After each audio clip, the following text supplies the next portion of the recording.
سلام البنات، كي دايرين؟ بخير؟ لاباس عليكم؟ كنتمنى تكونوا بخير وعلى خير ويلقاكم هذا الفيديو في احسن الاحوال ان شاء الله. اليوم البنات غادي نحضر معكم املو ديال الكاوكاو، غادي نشارك معكم الطريقه باش كنحضروا. كندير واحد الكميه اللي قليله ديال الكاوكاو وكتخرج ليا تبارك الله كميه كثيره ديال الاملو. خليكم مع الفيديو حتى الاخير وكنتمنى ينال اعجابكم. المهم البنات انا عندي هنايا نص كيلو ديال الكاوكاو، غادي نقيه مزيان. كنقيه كنحيد منه داكشي اللي خاصو يتحيد صافي، كنديرو في الطاوه كندخلو الفران سخون، كنشعل ليه من الفوق ومن التحت، والعافيه البنات تكون مهيله حتى كيتحمر. ما خاصوش يطيب مزيان حتى يتحرق عاوتاني. المهم كيولي اللون ديالو ذهبي صافي وكنخرجو من الفران. غادي نحتاج كذلك 5 دراهم ديال الزنجلان، كندير البنات نص كيلو ديال الكاوكاو و5 دراهم ديال الزنجلان.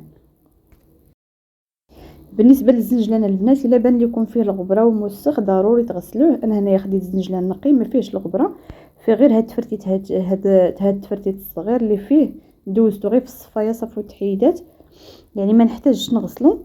صافي البنات كدوزو في الصفايه وكنعاود نقيه نفليه بيديا صافي نشوف الا بانت ليا شي حاجه.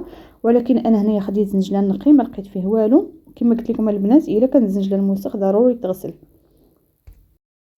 وواحد النقطه البنات، الا كنتو غتغسلوا الزنجلان ديالكم وما عندكمش الوقت باش تحطوه في الشمس ينشف، ضروري البنات تحمروه في الفران، ما تحمروش في القاميله بحال هكا، حيت القاميله ما غاديش نشفوا لكم مزيان، غادي يبقى لكم داك الماء الداخل ديالو وغادي يخسر لكم املو. ضروري البنات الا كان الزنجلان مغسول يتحمر في الفران، والا كان هكا غير عادي يعني ما مغسول ما والو، عادي تصهدوا غير في القاميله. ها نتوما كاوكاو ديالي بعد ما تحمر، هانتوما البنات شوفوا كيتحمر حتى كيولي ذهبي. ما تحرقوش، ما ديروش حتى يتحرق عاوتاني حتى يولي كحل. غادي نقشرو يا البنات، وما غاديش نقشرو كامل، غادي نقشر غير النص ديالو، النص كنخليه بالقشره.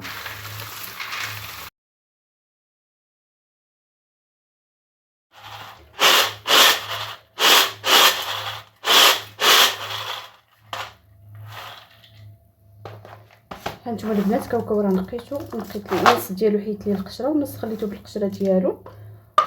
وهنايا الزنجلان ديالي حتى هو راه تحمر كما كتشوفوا معايا، هذا هو اللون ديالو، خاصو يكون بحال هكا. ما تحمروش بزاف البنات باش ما يجيكمش املو ديالكم حار، خاصو يجي غير بحال هكا. كنطحن الكاوكاو والزنجلان في الطحانه الكهربائيه، نطحنهم مزيان.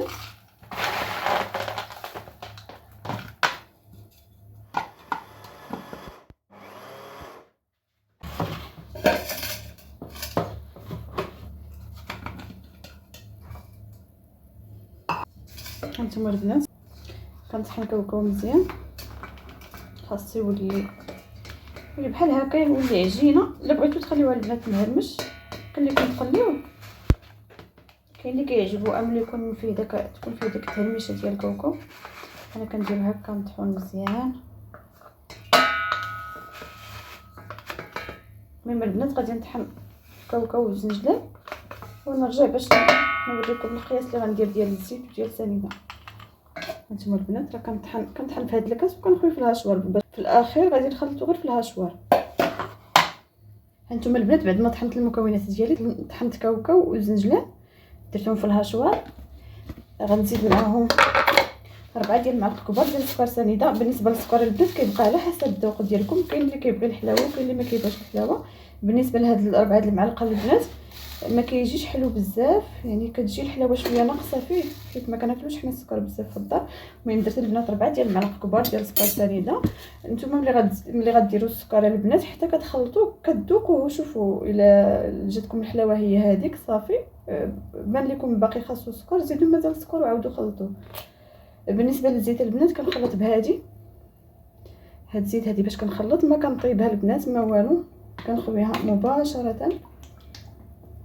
تقريبا غادي يخصني واحد نص لتر اللي غادي يقدني. صافي غادي نخلط المكونات ديالي ونوريكم البنات القوام ديالو كيفاش كيكون في الاخير.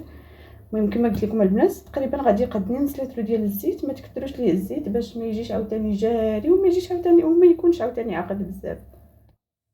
وهذا هو املو اللي حضرت معكم البنات. كما كتشوفوا معايا ما كيكونش عاقد وما يكونش عاوتاني جاري بزاف. والمذاق البنات بلا ما نهضروا عليه، والله البنات الا فيه واحد المذاق اللي رائع. عرفت واحد البنه فيها البنات يا سلام، لا علاقه بداكشي اللي كنشريوه البنات، لا علاقه باملو اللي كيتباع في الاسواق. صوبوها البنات، جربوه وشوفوا المذاق اللي غادي تحصلوا عليه، والله البنات الا غادي يعجبكم بزاف. راه البنات والله ما كاين ما حسن من انكم تصاوبوا بحال هذا الشيء في داركم وتعرفوا شنو كتاكلوا وتعرفوا شنو خلطوا فيه، وكتاكدوا انكم كتاكلوا شي حاجه اللي هي نقيه. كتاخدي شويه من وقتك وكتصاوبي لك شي حاجه اللي نقيه وكتاكليها وانت مرتاحه. وهذه هي الكميه اللي خرجت لي البنات في المكونات اللي شاركت معكم. نص كيلو ديال الكاوكاو و5 دراهم ديال الزنجلان. كتخرج لكم البنات هذه الكميه هذه القرعه هذه راها عامره كما كتشوفوا. خرجت لي البنات قرعه عامره. وهاد الزلافه حتى هي. المهم البنات راه تبارك الله كتخرج واحد الكميه اللي تبارك الله كثيره. كنتمنى البنات ان شاء الله تجربوا هاد املو، راه كيجي بنين كيجي زوين بزاف. المهم البنات هذه هي الكميه اللي خرجت ليا. وهذا هو الفيديو ديال اليوم. كنتمنى ينال اعجابكم ان شاء الله، وكنتمنى البنات تبارطاجيو لي قناتي مع الناس اللي كتعرفوا، مع صحاباتكم، مع عائلتكم. وما تبخلوش عليا البنات بالتعاليق ديالكم الزوينه، واللي مازال ما اشتركت في القناه اشترك باش ان شاء الله العائله ديالنا تزيد تكبر وتكبر ان شاء الله. وكنشكركم بزاف بزاف على الدعم ديالكم. نتلاقاو في فيديو جديد ان شاء الله. بسلام عليكم.